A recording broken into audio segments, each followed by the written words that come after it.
King Suheldev wasn't too far from Kashi, where my father's family's roots are. And I was embarrassed that I hadn't heard of him, and at the same time saddened that I hadn't heard of him. The worst thing that people can do to their heroes is to forget them. The Turks were the most brutal warrior race the world has ever seen. And King Suheldev got us 160 years of peace from their invasions. Shouldn't we know his story of a great warrior hero like this?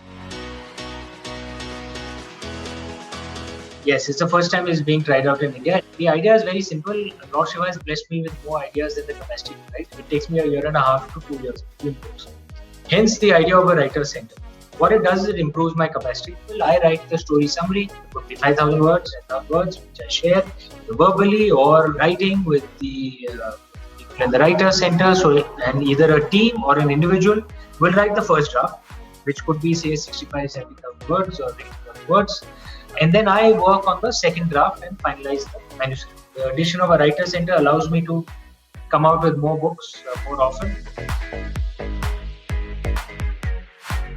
Some of the scenes were very painful to write, and I couldn't describe beyond a point. I just ended it at a point. It was painful. In those days, if you want to kill someone, you have to do it the hard way. It was a society built solely around war, nothing else. Therefore, their wars were exceptionally brutal. The world hasn't seen people like that, which makes the books brutal as well. It's just the nature of the story. I think the key takeaway from this book for me is, and I hope others take that takeaway as well, that the way history has been taught to us, the interpretations drawn, are in my opinion wrong. I'm not questioning the facts that invaders came and destroyed and caused much death and destruction for many centuries. First the Turks, then the Europeans. I'm not questioning those facts. I'm questioning our interpretation. We are the only pre-Bronze Age civilization that is still alive. Bronze Age is 5,000 years ago. India is older than that. Right? We have traditions which come down since then. All other ancient cultures, pre-Bronze Age cultures, which started their paths to civilization with us, such as the Pharaonic Egypt, or pagan Mesopotamia, or Zoroastrian Persia, they're all dead. But we are still standing 1,000 years later. We've lost a lot, but we are still standing.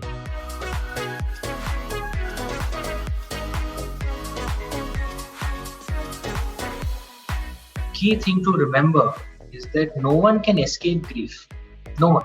All of us will be cursed with our share. Ups and downs are a part of life. What gets us through it often is the support of those close to us, our family and friends. So that is certainly the plan. I've actually started my own production company in Mumbai called Immortal Studios. We are aiming to actually develop some of my properties myself. Suheldev into a movie and a series for Shiva Trilogy or Ramchandra series. So let's see how it goes.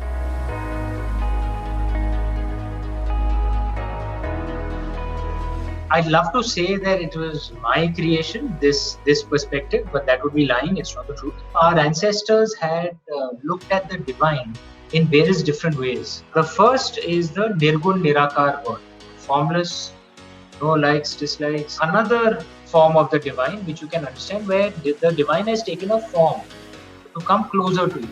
Like Lord Shiva, how we see him. That's the second concept.